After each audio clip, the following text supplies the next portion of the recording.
All right, aspirants, let's jump right in. Today we're tackling a topic that is absolutely critical, not just for your exams, but for the entire future of India's economy.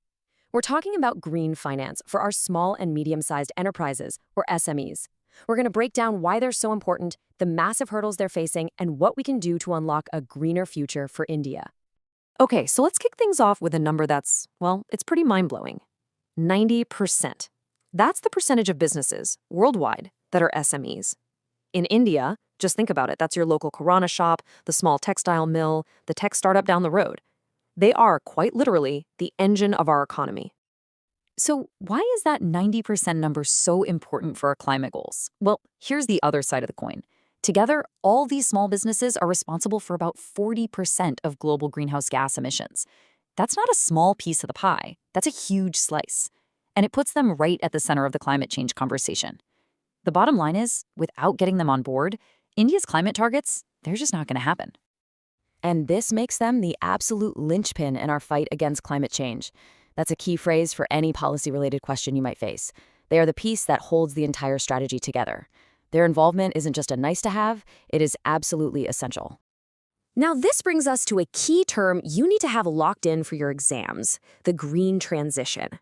Look, this isn't just about planting a few trees or recycling more. We're talking about a massive, fundamental shift of our entire economy, our entire society, towards a model that's sustainable and low carbon. It's a total transformation. All right, let's move into our next section. For SMEs, you've got to understand that climate change is really a double-edged sword. On one side, it presents these massive threats that could literally wipe them out. But on the other, it opens up some incredible new opportunities for growth. On the one hand, the threats are very, very real. We're talking about physical damage, right? A workshop getting flooded, or supply chains getting completely wrecked by extreme weather. But on the flip side, and this is where it gets exciting, there's a whole new world opening up. Think about new markets for eco-friendly products, or being able to attract savvy investors who only want to put their money into green companies. And this isn't just some abstract future problem. Look at this data. Nearly 40%, that's 4 out of every 10 SMEs, have already had their supply chains disrupted because of climate change. This stuff is happening right now, on the ground. Okay, here's another key concept you've got to jot down: transition risks. What does that mean? Well, simply put, it's the risk of being left in the dust. As governments start bringing in things like carbon taxes, or as customers start demanding greener products, any business that doesn't adapt, well, they risk becoming irrelevant, obsolete. So the big question is, right, if going green is so important and there are even these great opportunities, what's actually stopping our SMEs from making the switch? Let's take a look at the roadblocks on this journey. You should think of it less like a straight road and more like a really, really tough obstacle course. And there are 4 major hurdles that these businesses have to somehow get over. And to make this super easy to remember for your exams, here's a handy mnemonic for you. Just think of the word HACT. H is for the high upfront costs, A is for limited access to finance, C is for the ridiculously complex reporting they have to do, and T is for the technical expertise gap. These are the 4 big barriers that are ACTing against our SMEs. So how do we help them get over these hurdles? Well, the answer lies in this powerful term: green finance.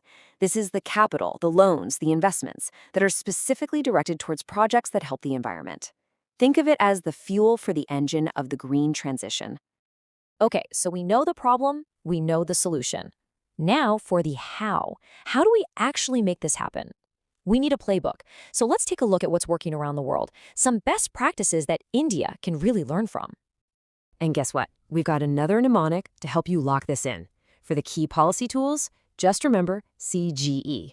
C is for concessional loans, which basically means loans with lower interest rates. G is for credit guarantees, which helps reduce the risk for banks. And E is for ESG bonds, a way to raise huge amounts of money for green projects. Now, theory is great, but let's see how this stuff actually works in the real world. We're going to head over to South Korea and look at their credit guarantee fund, also known as KODIT. They have done some truly pioneering work using credit guarantees for SMEs. Now, here's the really clever part. They didn't just create one big generic program. No, they were much smarter than that. They tailored their guarantees for specific needs. There's one for renewable energy tech, another for businesses cutting emissions, and even one specifically for cutting-edge climate startups.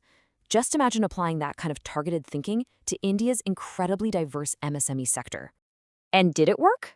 Oh yeah, it worked. The proof is right here in the numbers. Look at this. Because of these guarantees, public banks like the Industrial Bank of Korea nearly doubled their share of green lending in just 3 years. That is what you call impact. It's clear evidence that targeted policy gets results. Okay, let's circle back to our HACT mnemonic. Remember the C? Complex reporting? It's a massive headache for small businesses.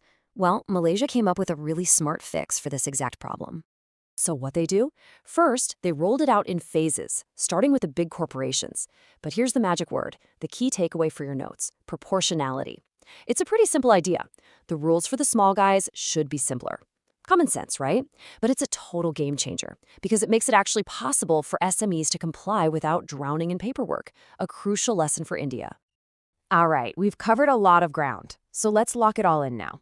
We're going to do a quick fire revision session and we'll frame it exactly how you might see these questions pop up on your exam paper.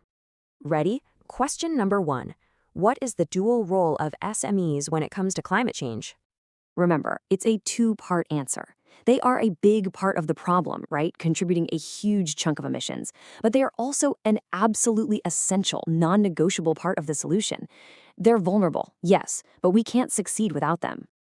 Okay, next up. Name 2 financial barriers and 2 structural barriers that SMEs face in the green transition. This one should be easy if you just remember our mnemonic. What was it? HACT. The financial barriers are high cost and limited access. The structural barriers are complex reporting and a lack of technical know-how. All right, last one for our revision. What specific policy interventions can governments use to support green finance for SMEs and give one international example? Okay, so for a top-tier answer, you want to hit both sides of the coin. For the financial tools, remember CGE. Concessional loans, credit guarantees, and ESG bonds. For structural support, you talk about simplifying reporting. And for that killer example, you talk about South Korea's KODIT and its brilliant targeted credit guarantee schemes. So let's bring it all home. What's the bottom line here? It's this. Helping our SMEs go green isn't just some environmental side project. It is a core, fundamental strategy for ensuring India's long-term economic strength, its environmental health, and its social stability. And I want to leave you with a question to really chew on.